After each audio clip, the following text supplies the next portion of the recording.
Dumelang, Bumaseve. I hope you guys are good and welcome back to the channel. Welcome back to Ruba S Cars. And this week we are in the Citroen C5 Aircross. So weirdly enough, yeah, I guess it's again Citroen. Well, I'm not French, but now go high. Citroen le Peugeot and like Peugeot. Weirdly enough, this and the C3 Aircross were cars I was lucky enough of launching into the market about 4 years ago. So I'm very accustomed. I know this car, and it's improved immensely from the first iteration that I drove sometime in 2019. And yeah, we will do everything, and I'll let you know the verdict. So the C5 Aircross is powered by a 1.6 liter turbocharged engine that produces 121 kilowatts and 240 newton meters of torque, which is quite cool, mated to a 6-speed, and that's basically the drive overview and the transmission. How does it drive? It could be significantly better. It's okay. Gear changes are a bit sluggish and clunky. I think they could be a bit better. It even jerks Nyana a bit, like it does that thing, especially on takeoff, like Holokodi Robotong or something like that. It does that jerky movement that I really don't like. But in terms of cabin noise and the interior, like how it is in like road noise and handles it, it's very quiet. So I'll give it a lot of points for that. It's very, very quiet. And I think that it's a comfortable drive, but just the gear changes could be significantly better.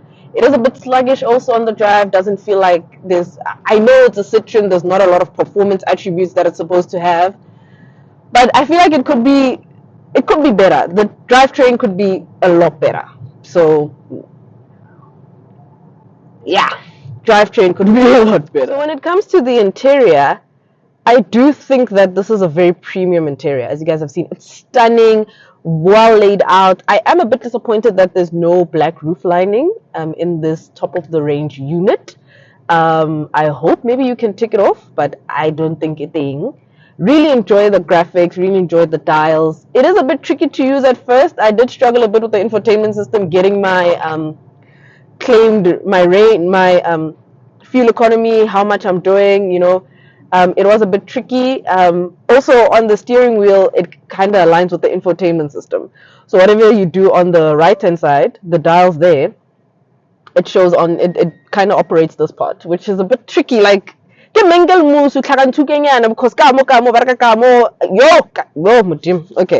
but I really did enjoy the interior, the way it's laid out. It's very simple, very nice, very easy to use. I do not like the placement of the hazards button. It's way too low, like, and it's concealed, man. Like if I'm sitting like this, I can't really see it. I can reach it, but I can't see it, which kind of sucks. Yeah, also, what else? Start button takes too long to activate. In keyless entry car, the cars with push start, you just press the button, it starts. This one you have to long press, like you're rebooting a flippin' DSTV decoder, bruh. Like long press. That is a bit of a flaw. I am not happy with that. But other than that, I think it's a very well laid out car. It's very comfortable to be in. Highly enjoyed it. Stunning stuff. Few downfalls to it. Okay, like I mentioned, didn't really like the drive much.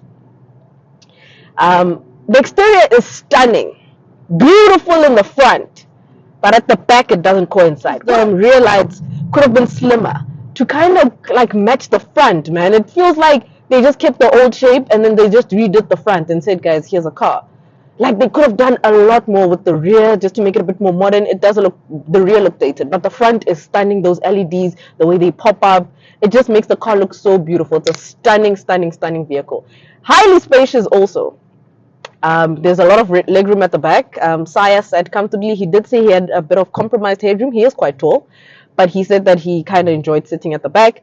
The boot space is stunning. Beautiful, beautiful boot space. I love how these seats retract forward and back, the rear seats. So that's actually quite a cool feature, Also, what I don't like is the door bins. I don't understand what was going on because there's no cup holders here. The cup holders are in the middle, in the center console by me. And yeah, I think that's about it. Like hotel traffic mo. But I think that's about it that I don't like. You have two USB ports, whatever, cool, sharp. Another flaw that I kind of have an issue with is the sound system. It is a bit like, I give it points on is space, ergonomics in terms of the inside and whatever, the way it looks. I do love the infotainment system, how simple it is to use. I love how how well laid out, the clean layouts. I love a lot about it, and the comfort levels of this car. So yeah, it does chow fuel. It is a bit heavy on fuel, but yeah, I think that's what you can expect, I guess. But it is a bit heavy on fuel. So I think I'm in two minds about the Citroen. Beautiful product. It's just in a little more fanfare. Just a little bit.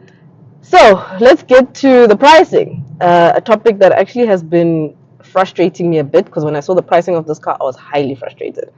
So this car retails for this top spec unit 683,000 Rand 900, which I think is a lot of money for this kind of car. There's a lot it lacks for, lacks, so that's why I say I can't really justify the price. It's probably it's an expensive car for what it is. It's way too expensive for me. With that kind of money, you can get a Nissan. What is that car? The Nissan Qashqai, the Qashqai. You can get a Qashqai for 670,000 Rand, fully spec. You get a Bose sound system and black roof lining. Yes, you don't get an electric tailgate. You do get one here. But yeah, you can get a whole lot of cars for that money. You can get a CX-5, you can get a Sportage, you can get a T-Roc. You can get a T-Roc. Although they're probably small in dimensions, but I'm just trying to show you guys that that is all the cars that you can get under 683,000 Rand. And I also did a bit of a calculation. So I've been playing around with this thought, and I'm going to give you guys a very blanket overview of how much you could be spending monthly on this vehicle. So if we just do like a very random and very regular calculation, right? I did use a calculator for this before you guys come and say, hey, but I did use a financial calculator that is readily available on the websites of all these financing houses, right? So I used that one. Kept it very simple. Say you take this car at a retail price of 683,000 Rand 900, and you take it over 72 months, a 13% interest rate, no balloon, no deposit, straight up. You are looking at paying 13,821 Rand a month for this. That's before insurance. That's a lot of money. That's a lot of South African rands. That's a lot of randellas. And I looked at other options, guys. I think you can get a decent car in the used market. You can even get something very premium. You can probably get a BMW or something a bit higher, you know. And I'm not trying to discredit this car at all. It's a great car, but I think we need to be a bit honest and rational that it's a nice car. I loved a lot about it. Like I said, few things that I'm not happy about, but it's a bit of it's too expensive. It's too expensive for me to say, guys, I think you can shortlist it. Yes, shortlist it if you like it. But I'm telling you, chances of you buying it are going to be a bit slim compared to in the segment that it's in. It's in a very tight segment. You have RAV4, you have Tiguans, you have Sportages. It's in a very tough segment. And to be quite honest, there's not a lot about it that makes it better than the cars that I've mentioned. It's good in its own right, but yeah, it's a bit, and I'm not trying to say that it's overpriced. It's just expensive. And if it was a car that I can say is on par with something like a Sportage, I mean, you probably get more spec in a Sportage. I think just go there. So, yeah, cool. I'm sorry. I really am sorry, Citroen. I'm so sorry. I feel so bad. It's not that you're not worth it, but my baby. So sweet. So baby. I'm so sorry. So that is it from me. I hope you guys enjoyed this review and the new segment that we're adding with the cost of whatever. I would love your help on that also. So maybe there's certain interest rates that you guys want me to use. You know, I really want to get my hang of things in this thing, because I get a lot of questions on my DMs. People saying that, okay, this car costs how much, but how much is going to cost me monthly? But also in the same breath, I can't really give you definite numbers because your interest rate at the bank might be different from what they give me. They might be different from what they give Mtumbeni, from what they give Palesa, from what they give Mbali. It's going to be so different. So we need to have like a set formula that we use for the reviews.